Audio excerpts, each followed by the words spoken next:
Happy holidays, everybody! I hope you all have a wonderful time with your friends and families. We are very close to ending this year, and it was certainly a joyous year for anime. But what does the future hold? Whether it's a new season, a remake, or a debut, no doubt there are plenty of anime to look forward to. Therefore, I decided to narrow it down to 5 anime to watch in 2019. Truth be told, I was going to do 10 anime, only when I started checking the list, I found myself thinking, the release date for many are unconfirmed. There are also series that I haven't watched its earlier seasons, which makes it harder to be excited without any knowledge. Sure, there are plenty of series to choose up to 10, and yeah, it's my fault for not researching properly on entirely new to me series, even though some are really hard to catch my attention until it airs. Trust me, I know. Wait until you see my 5 best of 2018. But that's another story. Here is about the anticipation. There are guaranteed series that will be out in 2019. I was going to do 10 anime to look forward to in general, rather a specific year. It's hard to determine if one or more series will either get delayed or won't air until 2020. Perhaps next time, I will be much more prepared for 10 selections. First time for everything. Let's get this started. Remember, only TV animation and ONA is included as well. Here is 5 anime to watch in 2019. One Punch Man Season 2 is an interesting one. I decided to put it on the list because, well, it's One Punch Man. Season 1 was incredibly fun. Sure, there were moments that the manga did better, or at least executed the satire better, but nevertheless, the anime was crazy fun. It has intense action, plenty of fun characters, great visuals with moments that are breathtaking, and all around exciting. So why did I come off sounding like unsure? Let's go over the pros first. The first season was of course introductory stage. You may not get any long-term story from it aside of plenty of fun scenarios that occurred, but you learn the premise, the characters, the way how the plot works, and how crazy the action can get. Most importantly, the writing is so good, it can even make a normal guy into an amazing character in an episode. It's baffling how this is more of a side work or just random work from one, while Mob Psycho 100 is his real work. Yet the former is far more popular out of the two. Don't get me wrong, both of them are fantastic in their own rights. The point is, whatever one does is at least silver level of work. This is one series that I do follow, so I know what's coming next. Whatever you have been wishing to receive from the first season, there's more to offer in the next one. It's hard to determine how much content it will cover in this season, but I believe whatever materials are covered will satisfy the fans. All I know is I can't wait for the immediate follow-up with the strongest man of all, King. I am hyped for his real intro. With great expectation comes with great fear. Unfortunately, the season won't be handled by Madhouse, or to be accurate, exactly the same staff that worked behind the first one. It's taken care of by JC staff under a new director. It doesn't help that there's no scenes or anything to clear out the fans' worry. All we have is the PV that only presents the characters with limited motion. It's hard to judge anything outside of the art style, which has a notable difference. It's not bad, but the animation is the most concern. Honestly, I don't expect to be similar to the first season. The bar was raised way too high. All I want is to be another thrilling ride that One Punch Man is known for. It shouldn't be as drastic as what happened with Tokyo Ghoul. Oh, the tragedy. We can only pray and hope for the best. I don't want it to be in my next disappointment.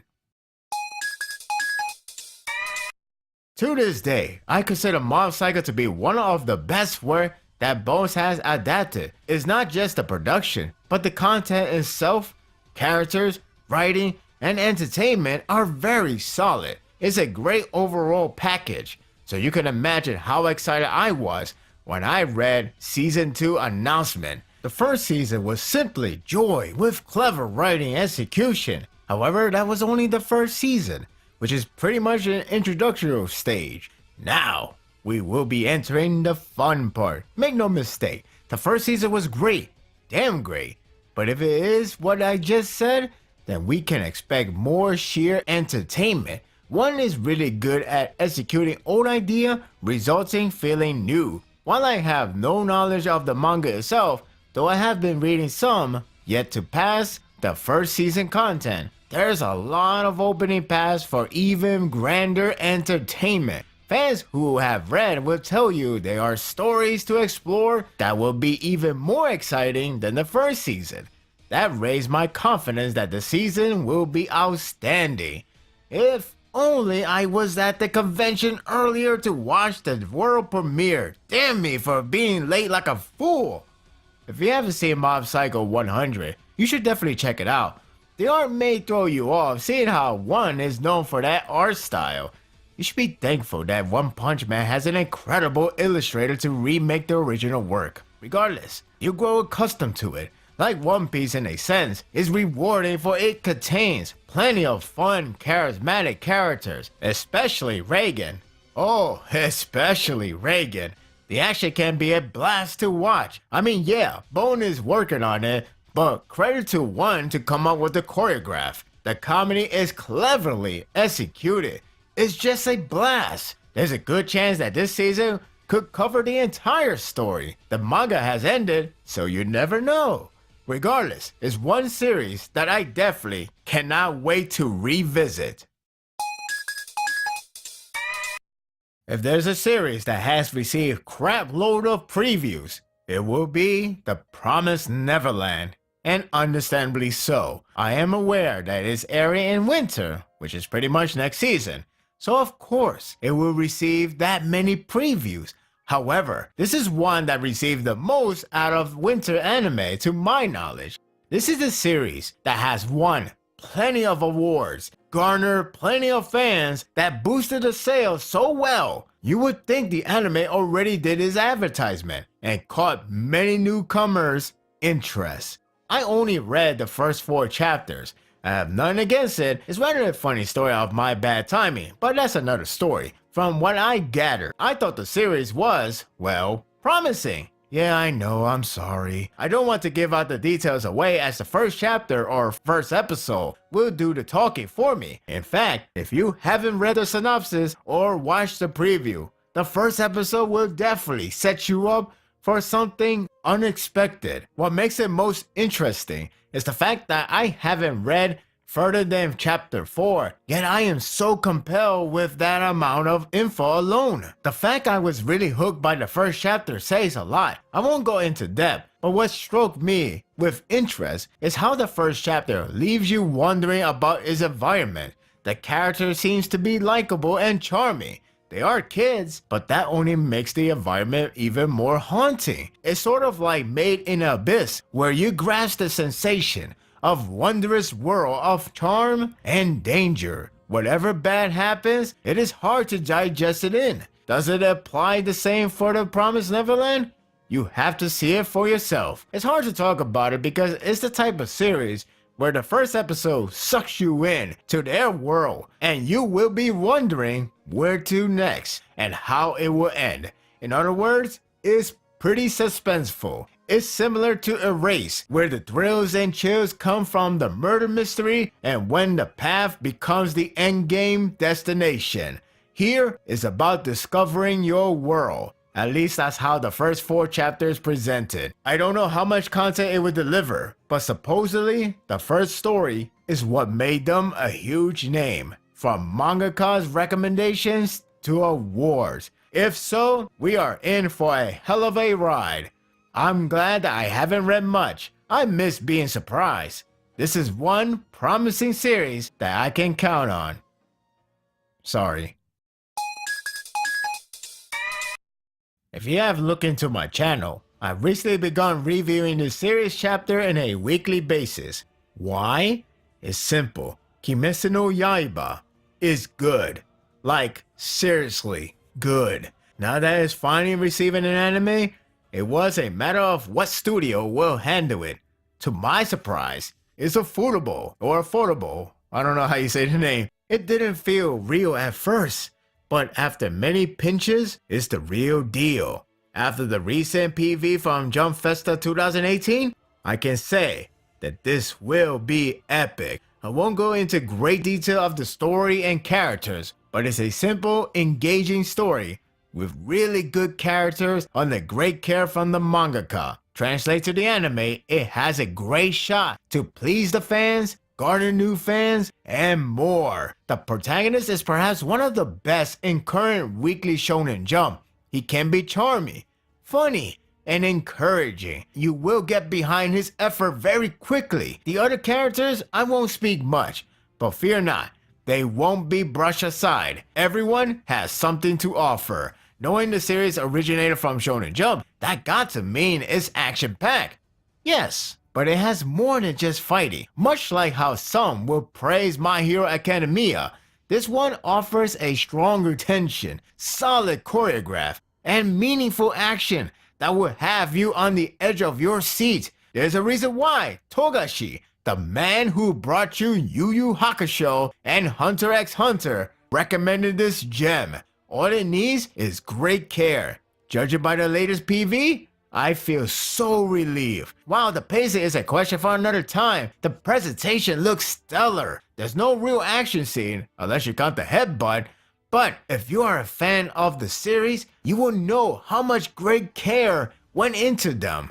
It's not just because the animation looks great, the art looks clean, but how it is presented. This series relies on tension and details. The movement, the camera work, and the focus are so good. It left me feeling chills. And no, it's not because of the snow setting. It's the same feeling I had from reading the manga. While I won't get into the animation argument, but the way I see it, this series is like The Last of Us, the video game. Its graphic engine may not be the best ever, but the use of the body language is certainly remarkable.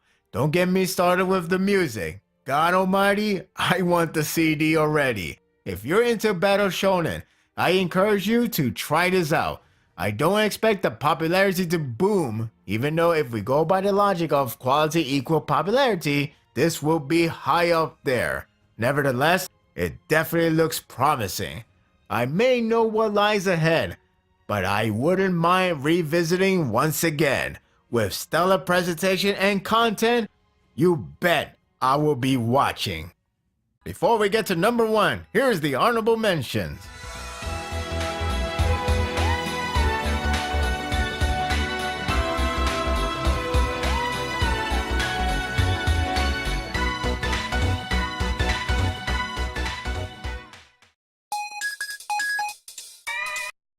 Ah yes, what should have happened this year is going to happen next year.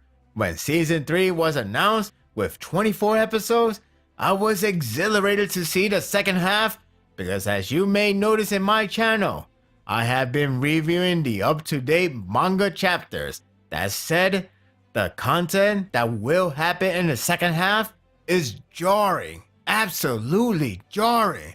I know it's cheating to know what's happening next, making it much easier to choose what series am I looking forward to. But it's hard, it's really hard not to include this one. The first half was surprisingly great in its own right. While I did enjoy the arc in the manga, the anime underwent improvements under Isayama, the creator himself. Hell, we even received a new action scene and it was awesome. Maybe the pacing was a little too fast, but all in all, it was damn great. But the anticipation for the next arc couldn't disappear. I wanted it so badly. When I read the news about splitting the core, I wanted to scream no, louder than the loudest no ever said in movies. Now, the year 2019 is almost here. My excitement is growing and growing. The content itself will deliver immensely, no doubt about it. It all lies on Wit Studio and his execution. After 3.5 seasons, I have no worries. It's going to be glorious with his fantastic voice work, especially when you saw that sneak preview in the last episode, which I still got goosebumps. The soundtrack? Forget it. I will have musicgasm or eargasm. The point is, it will be like listening to heaven. The animation is going to be stellar, and if you're the one craving for action, oh, you will get shitload of them. One that you would never forget. Honestly, I don't need to be a fan to know what happens next is incredible. I can tell you without resorting to fanboy level. With that said, knowing what happens next, I can be that guy that will say, you anime only fans are in for some real treat. I don't want to talk more on the content, especially it's obviously a spoiler for anime only fans. But know this, if you ever felt the series lost its footing, this is practically the second win. This is the extraordinary arc that fans have been dying to see. It's basically the Battle of the Bastards tier. Yes, that includes One Direction. See what I did there, manga fans? Bottom line, this is the arc that I have been dying to see. Now that it's confirmed to happen next year, is undoubtedly my anime to watch in 2019.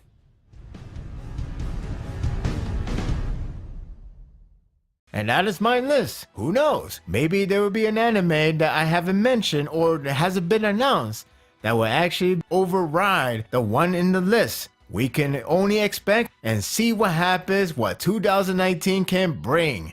What is your list? What is your most anticipated anime of 2019? Anything can happen. In fact, next Friday, I will begin my 5 best anime of 2018, starting with the most underrated one, followed by disappointment, then the worst anime, and of course, the best anime of 2018. This is going to be one fun ride. If you like this and want more of this, subscribe to my channel, and my world will be yours to stay. Until next time, take care.